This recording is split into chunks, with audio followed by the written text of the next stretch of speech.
Hey guys, it's David here back again with another episode, and today I have Ty with me, who is the owner and founder of Stomping with CP. And today she will share her story of cerebral palsy as well as what other projects that she's done over time. And I'm excited to have her on the show. Welcome, Ty. Thank you for having me, David. I'm an absolute lover of your podcast, your content, and it's awesome to be here. So, like David was saying, my name's Tylia Flores. I am a 25-year-old disability activist born with cerebral palsy. The most common form is that affects my left side more so than my right, and I do have swan neck deformity on that side as well. But through that, it hasn't deteriorated from my will and determination. I am the published author of James Ticking Time Bomb, and I'm currently working on my second book. I'm a contributor for various sites such as The Mighty, Thought Catalog, Unwritten, and etc. So to kind of start off that, how did you I guess begin this journey of journalism and podcasting, and I guess the other various projects you started on. Well, it's very tragic how I started it. When I was 15 years old, my childhood friend Daniel, who also had cerebral palsy, passed away from a brain tumor. And in order for me to find my way to cope with grief, I just picked up writing. And then after I published James Taking Time on, I thought, what could I write about more? What does society need? And then that's when I decided to start stomping on cerebral palsy at the age of 18, and I've been advocating and writing for cerebral palsy ever since. So it took one tragedy for me to find my passion. That's awesome. That's usually how it really starts. Like myself, you and I can relate. We've been I guess through tragedies ourselves, and that's kind of how it's helped us push forward and persevere in what we want to do with our lives, and we're just always positive, and that's what we need more of, positivity. And you seem to Yeah, show a lot of it when you do a lot of your podcast and your channel. It's awesome to see that. So we need more of that. Um, can thank you? you so much. Oh, you're welcome. You're welcome.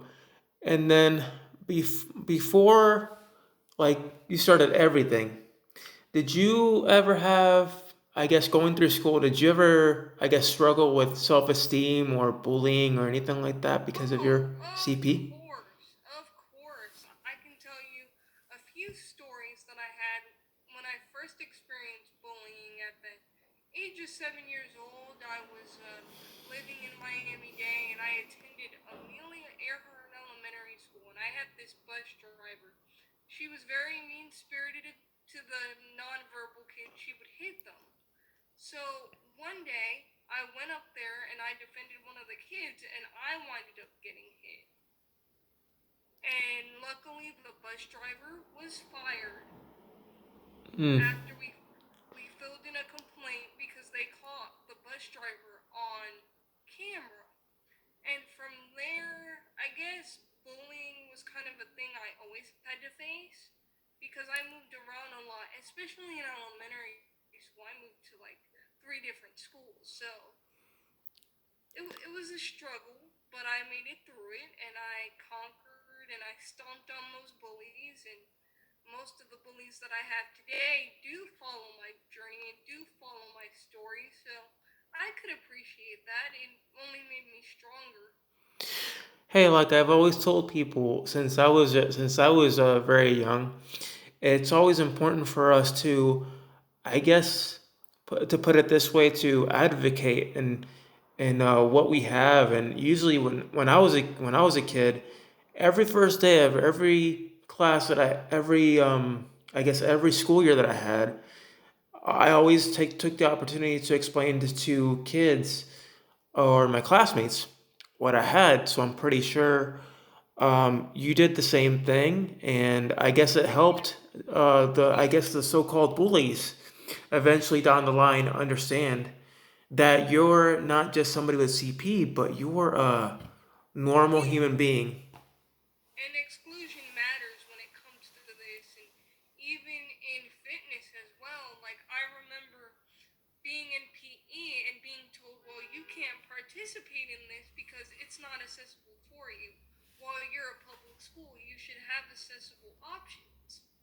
One of the things that encouraged me to advocate for fitness is the simple story of this. Third grade field day, I was excited to be a part of a team, and they told me that I couldn't do it because of my disability. So what wound up happening was I had to sit and watch my friends do like the jumps and get awards, and all I got was a frisbee and a water bottle. Yeah, that's what you call low key discrimination. I don't know if you've experienced this yourself, but I remember going through school, especially going through the education system, getting discriminated against because of my disability, and I've would have teachers, I guess, assume that I was too slow to be in the classroom, even though I made the grades and I had the Yeah, accolades. But I'm pretty sure. Did you ever feel the same way? Did you ever experience it? yes, yes, all the time, especially in high school. And I could tell you one story in particularly. And where I went to my old high school, they screwed up my schedule, and they put me in English 2 in the ninth grade. Well, I was extremely advanced, and even the teacher was surprised. He's like, "Wow, there's no way." Well, one day I went to go take a test on The Mice of the Man by John Steelback, and I passed it with all flying colors. And the teacher calls me up in front of the class. He goes, Tylia, you cheated on this test. There is no way you know this. You're not smart enough to know this." Of course, that's how it starts with the judging and being judgmental, and that's where having a good support system comes in, especially with your parents. I know my Yeah, parents were had my back through thick and thin, especially my stepmom who took initiative and she I know I was in Puerto Rico at the time, and in Puerto Rico they're still like really stingy still about hate, still, having students in the classroom with disabilities. So yeah, she was having none of it. So after that, we moved to Florida, and the rest is history. So I don't know if you went through the similar situation. You had to switch schools and I guess find your way around. yeah. Like, by the time I was in 10th grade, and thank you for being a fellow Boricua like me, you Yeah. know.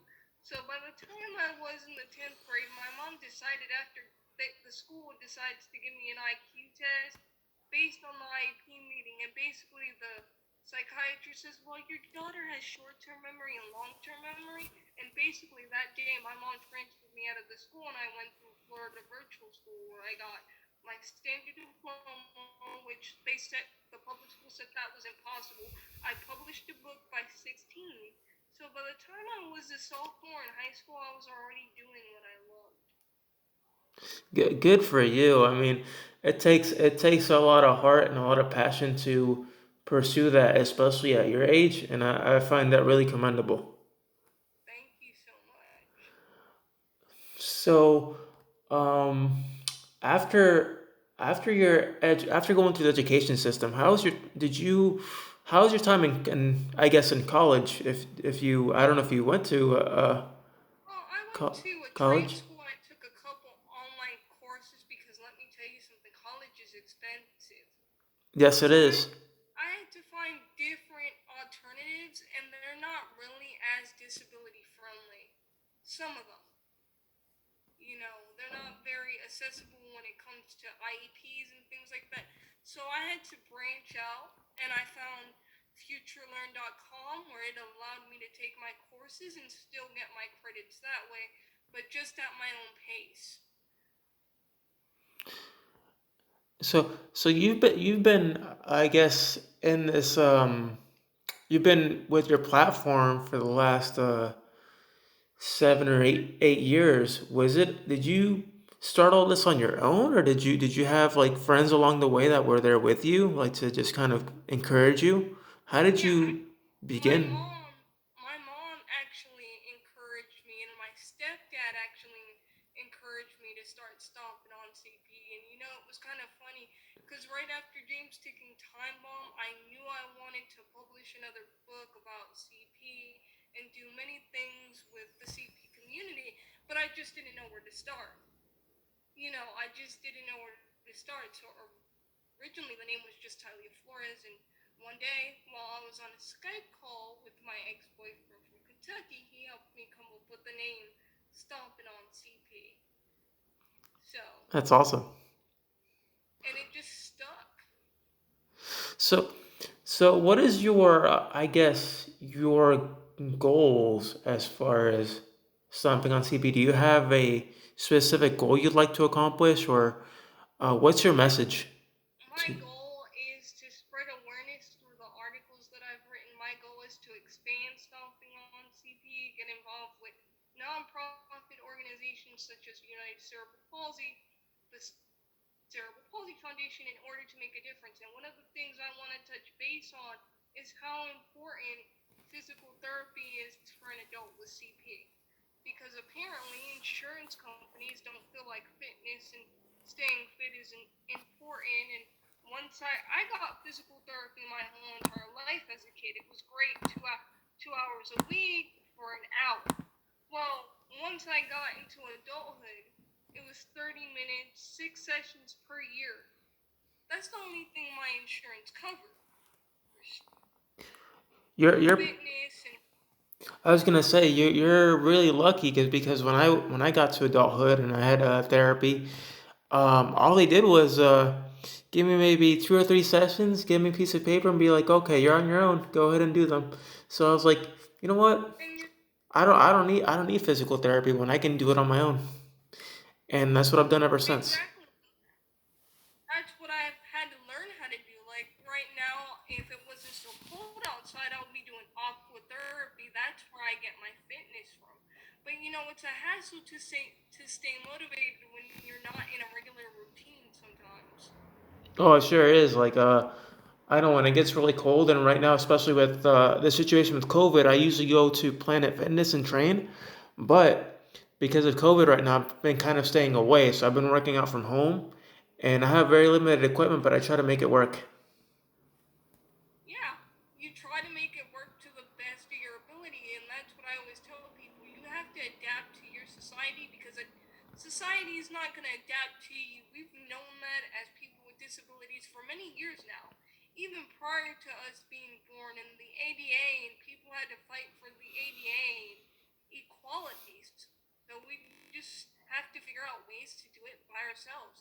And when it comes to fitness, my biggest dilemma is finding the proper therapist to even come to my house, or for even insurance to pay up the money. Like I'm sorry to say this on this podcast, but insurance is out of their fucking minds. Hey, I couldn't agree with you more. Like, how do you, like, as a kid, when you have CP, it's like going to the Willy Wonka factory. You won the golden ticket. But as soon as you turn 21, they're like, bye, time for you to get the licorice. And it's like, where do we begin here? Nobody gave us a manual. And when it comes to physical therapy, when it comes to Oh, occupations, we need to stay fit. it's not just physical and occupational therapy, but just basic equipment in general. I mean, obtaining wheelchairs, walkers, canes, anything. I went through a time where I tried to get a power chair. I spent many years trying to get a power chair, but I kept getting denied by insurance because I wasn't disabled enough to obtain one because I could walk from my room to my bathroom. However, Neither. going through Orlando Health multiple times, they kept saying no, but after a while, I ended up having to go to Shands Hospital in Gainesville, and they found out. I knew this from a long time. I suffer from back spasms. So Me because of too. my back spasms and my spasticity, I they said, okay, you have back spasms, you have to get a chair. We're gonna do everything we can to get you a chair. And next thing you know, within a few months, I got my chair. It was as easy as that, but they had to make me go through so many loopholes. I'm sorry. Yes. What were you saying? I don't mean to interrupt They're you. I just got into it. No, they make you go through through so many obstacles, and it's like this wasn't necessary. And I'm over here thinking to myself, when you tell me your story about insurance claiming that you're not disabled enough, are you kidding me? Cerebral palsy is a lifelong lasting condition. It just doesn't end with childhood. And that's one of the stigmas I'm trying to break. Because when you Google cerebral palsy, it says, well, cerebral palsy is just common in childhood. And it's like, and think again, society. You got it all wrong here. And how many times do I have to shout and yell? No, and also, this whole thing with cerebral palsy and then your mentality is completely a huge misconception.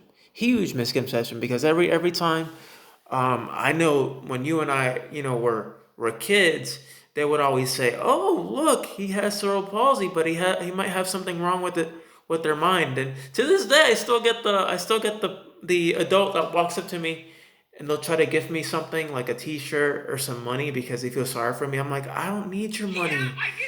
I I don't get need the your money. I Why get are you giving me money? You know? eh, yeah, why are you giving me money? Like with me, I always get the people who pray for me and who hug me and who cry. I mean, no offense to anybody. My opinion, I'm a religious person, but I don't go Me around preaching to people to get better or anything like that because I know that some people could get offended by it, and I Yeah, try to be and respectful. Yeah, I don't go around trying to mhm, spread the word or anything like that because I know it can offend people, certain people. However, if yeah, you and I have common ground and we share the same beliefs, then that's fine. We could talk about it and do. yeah, I agree. The most awkward one I ever got, Valentine's Day of this year. I'm out with my parents, and this lady's just sitting there with her boyfriend. They're eating, they're having a good time, and when she goes to leave, she's like, "Oh my God, I saw you guys from the car. Can I just tell her that God loves her?" And this lady is crying, and she's hugging me on Valentine's Day, and I'm just like, "Thank you, but why are you crying for me? There's so many people who need prayer more than me right now, and you're just sitting here, oh my God, Yep. God loves you." Oh man, that's how easily it is. And I'm just sitting there like, okay, can I like enjoy my food now? Like, can I enjoy my arroz con gandules, Yeah. and habichuela, and pernil that I ordered, and plátanos for And crying and, out and loud? peace, you don't want to have somebody trying to push their agenda onto you your because of your disability. It's like I find it astounding and just disrespectful. I mean, that's just me. Like, I mean, I understand you're trying to be nice and be friendly. That I understand, but there's a time where you cross a line and you don't want to cross that line. And when you go to as far as to Like even crying and hugging somebody, you know, yeah, no, when and when you even when you probably don't want to even be touched by this person, and they just completely yeah, go up and like hug you. good thing it was pre-COVID. Good thing it was pre-COVID. But now I'm like, no, keep your prayers from a distance. Like I appreciate it, but there's someone out there that needs the prayer more than me right now. So go pray upon them. Don't pray upon me because you see I'm a person in a wheelchair and you think I suffer from this disability. Because let me tell you something, I don't suffer. I live with this disability. Yes, I may have bad days, but I adapt to my situation. Yeah, like one of the things I was always taught as a kid is embrace your disability, embrace who you are, and just Mm, just um just always remember that's always going to be a part of you, and no matter what they tell you, that's you. You're not gonna you don't have to change for anybody. You don't owe anybody an explanation. You're just you as a person and as a human being. You know. yeah, you're just who you are and embrace it for what it is. And I always get, uh, I always get hate mail for this. They're like, "You shouldn't be so positive about CP because there's nothing positive about this condition, and you're just being ableist and you're making people believe that this is all peaches and gravy. And I'm like, because my journey is positive. If you choose to live your journey full of negative thoughts, how are you going to get to the beautiful destination you're supposed to be at? Exactly. How are you going to get there? It won't exist. You'll try to find it the best way you can, but you never will find it because you're always thinking so negatively. Yep, that's um people are like that, and that's where we come in and just advocate and be out there, and don't let those naysayers fool you. Eventually, like you were mentioning earlier with the bullying, eventually once they hang out around you more, they'll start to open up and see and say, hey, you know what? I've been wrong all along. And I need to change who I am as a person and change my mindset and change my perception. And that starts with us. That starts with us getting Yeah, out there and speaking. And that's what we're doing. that starts with us and the way we view our. Yeah, that's what we're doing. We're basically changing the way people see our condition because if we were negative people, we would allow the stigmas to continue. Yep, and There's and no doubt. you know if um if we don't have a voice and a platform to speak on, I can guarantee you to this day, if nothing like that existed, we'd still be at the bottom of the barrel. We wouldn't be advancing anywhere to where we're at right now. We'd be just, I guess, sitting in a hole in the abyss, having a pity party. Because Yeah, we can't get out I and don't. branch out. I don't want to have a pity party. The and another thing that my mom used to say is, when I would complain and whine, when I was a kid, is, oh wait, I'm sorry, but my pity box is broken. I don't feel sorry for you because I Yeah. know you're better than that. Mhm. Like I that's know you can do exactly. better.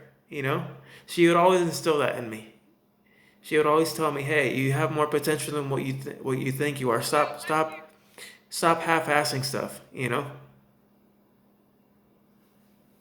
Yeah, that's what my parents would tell me too, and it's actually pretty strict, but I wasn't allowed to use the word I can't, and I wasn't allowed to watch the news. Like, I wasn't allowed to watch any type of news outlet, read anything negative at all. But sometimes it's believe it or not, I mean, it depends on the person. Personally, I feel like if you see negativity, I see negativity in a good way because negativity is a way to fuel you and to motivate you. When I used to be made fun of when I was a kid all the time, I wouldn't take it personal.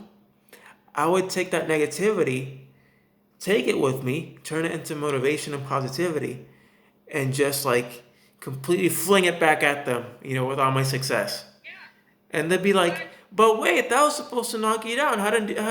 Well, you didn't do anything. You just gave me more." It's like adding fuel to the fire. You keep yeah, throwing this negativity. That's the fuel, and I'm the fire. You keep just keep motivating me. Keep throwing fuel to the fire. yeah. It's like you keep It's like in Spanish when we say tirando de leña al fuego. That's what they were see, doing. see. Mhm. Keep on being positive. Keep on being you, because if you're not you, then who else is gonna do it for you? Like I always tell people, although I have lack of mobility in my left side, I always tell people I'm not letting people take control of the pen that I used to write my story with. No way. Exactly. That's your journey, and no one can change that path but yourself. You know. Yeah.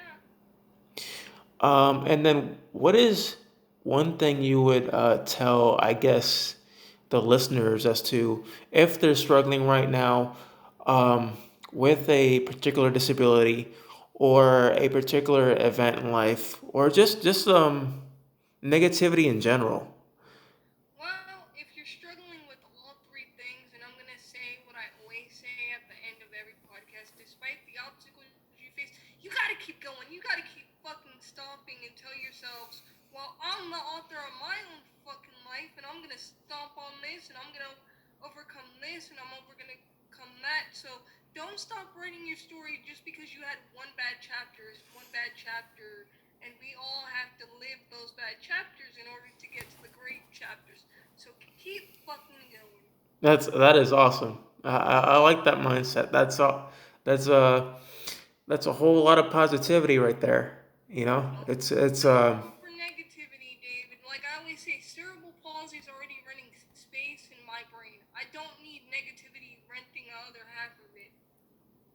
you know, and also you got to think that cerebral palsy, like I mentioned earlier, is a part of your life and will always be a part of you. And if they don't like it, they can just keep on walking. Yeah, they could just keep on walking because I'm still gonna stomp on CP and I'm gonna stomp on the next person that has anything negative to say about my journey with CP. So, and even if I made a negative impact on you, congratulations, you got inspired to write me. So, I ain't mad about it. I just tell people, hey, I appreciate you looking at my videos, giving me some extra views and more exposure. Keep at it. I'm enjoying it. Yeah, it's like the best thing, and people are like, "What? You're not mad?" I'm like, "No, this is great." I'm I'm like I'm like if there's a bad person here, it's not me. It's you for being It's negative. you, and then and then what kills me is they actually took the time out to write And then me. then they still continue to talk, and I'm like, why are you talking? All you're doing is making yourself you're embarrassing yourself in front of my platform, in front of thousands of people that are looking at videos or whatever. You're just making yourself look like a fool. Yeah, you're just making yourself look like a dumbass. So thank you. Exactly. Well, if you're, I guess, if my followers want to find you, where can they look? Where can they Well, find your story? you can find me on Instagram at Stomping On CP with Tylia. You can find me on Facebook at Stomping On CP with Tylia, and you can find me on Twitter at Stomping On CP01. That is awesome. Thank you for sharing, and I definitely appreciate your time on the show. I appreciate the discussion that we have, which is pretty awesome. That we've kind of got to cover some pretty interesting topics that people don't really get to hear. You know, we don't really get to hear the raw side of how we deal with CP on a daily basis, and it's been a pleasure. It's been a Thanks. pleasure too, and I gotta keep in touch with you after this because I want you to come on my radio show too. Yeah, for sure.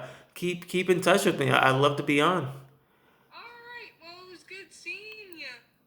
So, guys, this is David from Cerebral Palsy and Fitness and Ty, and I hope you guys enjoy this next episode. And remember, if I can do it, so can you.